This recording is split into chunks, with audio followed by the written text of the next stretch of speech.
Bienvenue à tous, ce cours il est pour la protection des soldats les amis, qui rentrent sains et saufs à Gaza, Bezrat Hashem, qui sortent aussi sains et saufs de là-bas.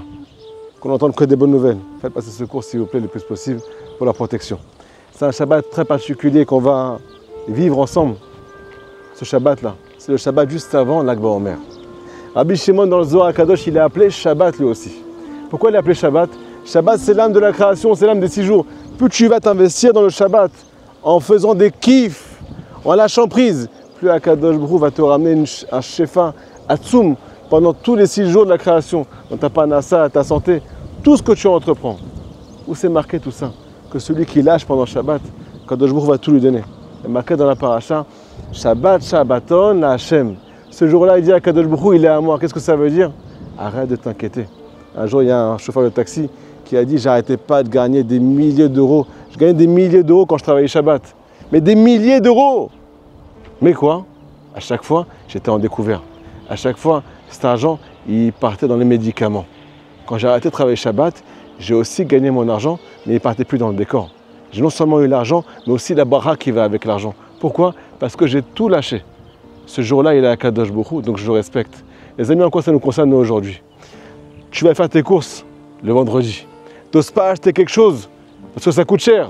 Mais si c'est en l'honneur du Shabbat, dépense tout ce que tu as besoin. Kadosh Baruch Hu, il dit, empruntez, c'est moi qui vous rembourse. Ce jour-là, il est à moi.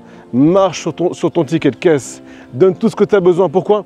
Parce que Hachem, il veut se retrouver avec toi ce jour-là. C'est un jour de Yehoud, c'est un jour d'union entre Knesset Israël, entre le peuple d'Israël et Kadosh Baruch Hu. Plus tu vas faire ce travail-là, plus tu vas lâcher, plus la bracha va se lâcher sur toi, sur ta famille. Imagine-toi que tu réfléchis comme ça. Tu viens acheter ce que tu as besoin. Tu vas acheter les vêtements que tu as besoin pour toi, pour ta femme, pour tes enfants. Tu vas te mettre entre les bras d'Akadosh Baruch Hu. Hachem, il va faire la même chose parce que Hachem, c'est notre ombre. Baal Shem Tov nous dit, Med Be'erev Shabbat Siman Yafelo. Marqué dans la Gemara, celui qui meurt, entre guillemets, qui parle de ce monde, la veille du Shabbat, c'est un bon signe. Le sens simple, on ne va pas expliquer maintenant, mais le sens qui est profond, le secret de la Torah, ça veut dire quoi? Celui qui s'est un petit peu tué la veille du Shabbat, il s'est tué. Med Be'erev Shabbat. Siman Yafelo, c'est un très bon signe pour lui. Pourquoi? Il a tué ce qu'on appelle sa façon de penser. Il a tué son Yetzer Hara.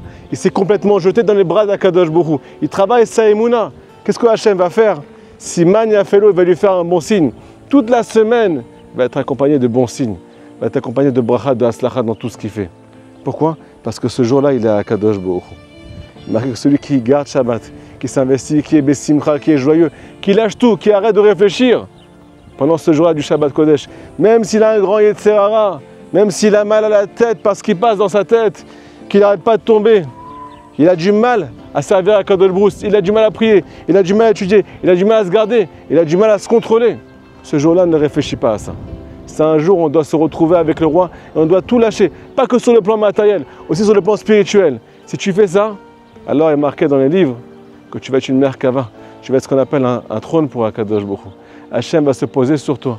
Et s'il est avec toi maintenant, tu ne peux plus rien craindre, tu ne peux plus souffrir. Pourquoi? Parce que tu lui as fait de la place, même tes pensées spirituelles, tes pensées matérielles, tout ce que tu as dans la tête, tu l'as jeté à la poubelle. Parce que ce jour-là, on va chanter avec Kadosh Baruch Hu. Kol Mekadesh Shevi, tout celui qui vient chanter, qui vient sanctifier le 7e jour. Karaoui comme il se doit. Alors, il va avoir une bracha qui est sans fin. Bracha Belidai. Les amis, si on lâche ce jour-là et qu'on se met complètement entre les mains d'Hachem, je pense que tout va changer. Je pense que les soldats sont vraiment tous protégés. Je pense que le peuple d'Israël, il va avoir un jour où il peut enfin souffler. Un jour où il comprend que j'arrête. Je rentre ce qu'on appelle dans un coma artificiel. Automatiquement, je vais m'élever le plus possible vers Kadosh Baruch Hu. Je n'existe plus. C'est que maintenant, moi et le roi et moi. Et là, ça amène toute la protection dans le peuple d'Israël, parce que c'est l'âme de la création. Bisrout Rabbi Shimon Bar Yochai, les amis qu'on soit zoré de toutes les brachot qui sont écrites dans la Torah. Toutes les brachot du Tzadik, toutes les brachot du Zohar HaKadosh, toutes les brachot du Shabbat Kodesh. Chazak Baruch, à très bientôt.